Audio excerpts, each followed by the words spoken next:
Peace, friends of refined investing. Today we're going to take a look at a document that has been getting a lot of attention lately, especially in the XRP community. Because, everywhere you look right now, you see headlines like the IMF confirms XRP becomes part of the new financial system. But yeah, what's really behind all of this? That's exactly what we're going to take a much closer and more comprehensive look at today in a bit more detail. Because this paper was officially published by the International Monetary Fund, among others by Tobias Adrian, who is currently serving as the financial counselor and director of the Monetary and Capital Markets Department, in other words, exactly the department that deals with the entire global financial system. And one thing you should keep in mind, of course, is that institutions like these usually don't advertise specific cryptocurrencies or hype them up to the skies or anything like that. That's why, in my opinion, it's worth taking a closer look at this. If a network is mentioned there, does that automatically mean that XRP is the future? No, of course not. Is the mention still interesting? From my perspective, I definitely think so, because at the end of the day, it is far less about the specific coin itself and much more about the infrastructure behind it. Before we get started, feel free to check out the crypto campus at MonetenDave.com or cryptoradar24.de. You can check the prices every morning there, look at analyses, and much more. With that said, let's continue with the video. But first, let's take a look at the document. It's titled The Rise of Tokenization, so basically the rise of tokenization. In it, the IMF deals with the question of how assets could be digitally represented on blockchain networks in the future. And it's precisely this document that's currently causing intense discussions.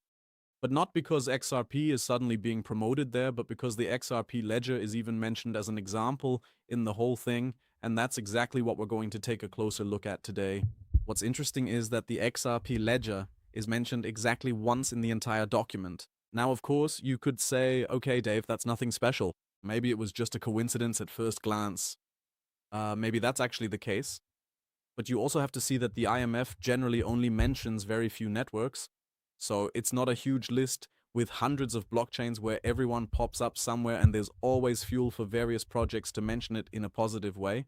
That's why I definitely find the mention very interesting, not because it's a buy recommendation or anything like that, but simply because it shows that the XRP ledger is being considered for institutional use or in general for all these applications, and that we're gradually getting more insights and people are simply talking about it.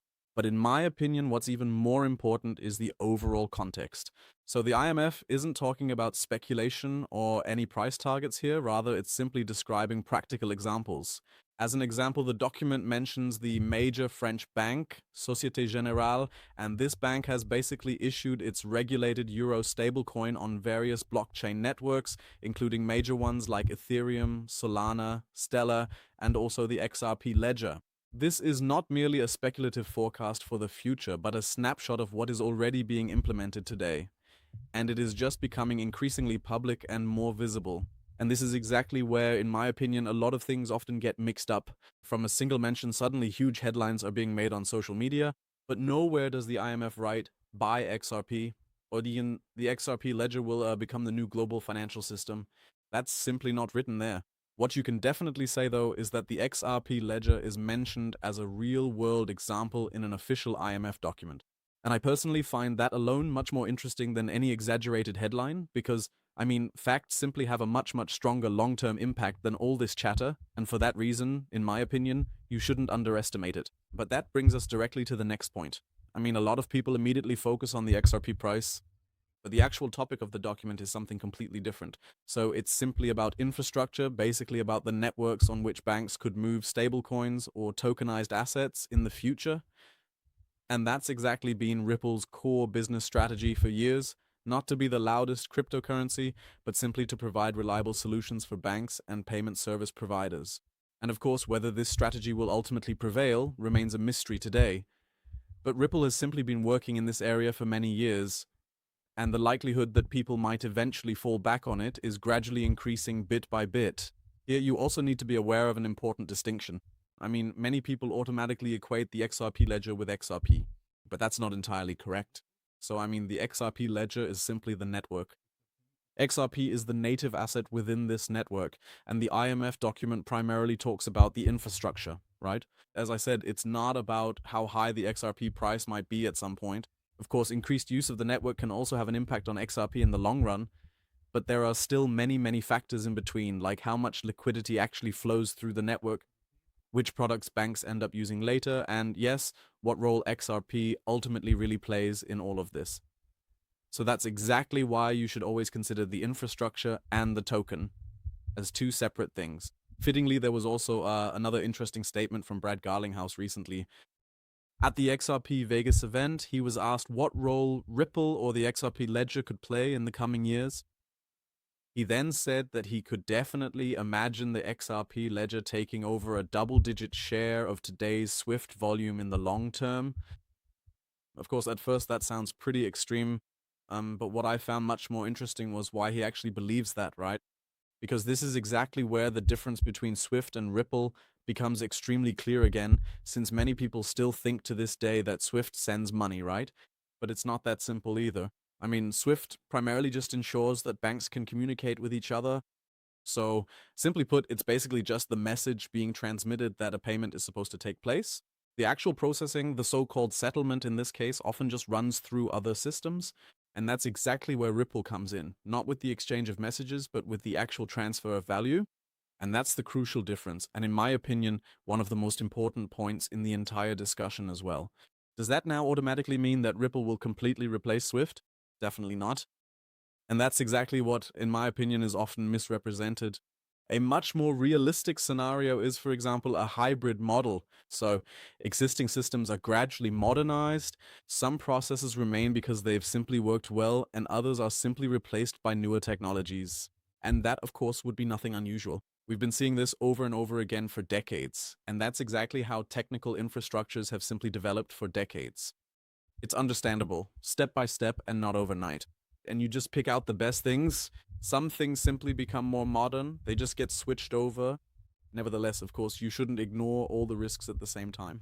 I mean, just because the XRP ledger appears in an official IMF document today, that of course doesn't mean that XRP will automatically increase in price. Often, there are simply years between an interesting technology and a successful investment. The market often reacts completely irrationally in the short term, and that's why we just have to wait and see for now. Another thing to consider is that in the end, Bitcoin still plays a decisive role for the entire crypto market.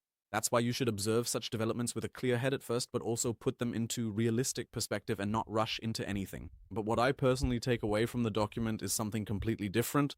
I mean, the IMF hasn't endorsed XRP, but it simply mentioned the XRP ledger as a real-world example of how banks are already using blockchain technology today. And that shows above all one thing: the discussion is now less and less about pure cryptocurrencies and more about the underlying infrastructure. That is, about networks that could actually be used by banks, companies, or even governments in the future. And that's exactly where Ripple, as I said, has been trying for years to position itself to build good connections and is already one step in the door. Now let's see what the future holds. But let's get to the conclusion. I mean, for me, this whole thing is neither proof that XRP will take over the world, nor is it just a trivial footnote. So the truth probably lies somewhere in between. The XRP ledger does appear in the official document of the International Monetary Fund. At the same time, Brad Garlinghouse sees great potential in the area of settlement and also believes that, in the long run, the XRP ledger could simply take over part of today's Swift volume. Of course, whether that will actually happen in the end, as I said, no one can claim, guarantee, or promise today or anything like that, but that's exactly why I find such developments much more exciting than any short-term price rumors. Of course, I'm also interested in your opinion. What do you think about it? How do you interpret the whole thing? Do you find it extremely exciting? Is the mention of the XRP ledger in the IMF document such a huge milestone for you, or is the whole thing completely overrated? Feel free to write it in the comments, of course. I'm definitely interested to hear. And yes, that's actually all for today's video. In my opinion, there's still a lot ahead of us when it comes to Ripple, or rather XRP, XRP Ledger, and so on. Let's see how the future unfolds. Even though the market is absolutely boring and everything is moving very slowly right now, I still think the developments are extremely positive. Even if we don't see that in the price yet, with that in mind, I'd say we'll definitely hear from each other again in the next few days. Keep your chin up, and of course, if you enjoyed it and want to support, please feel free to give a thumbs up at the end. With that said, see you soon. Peace.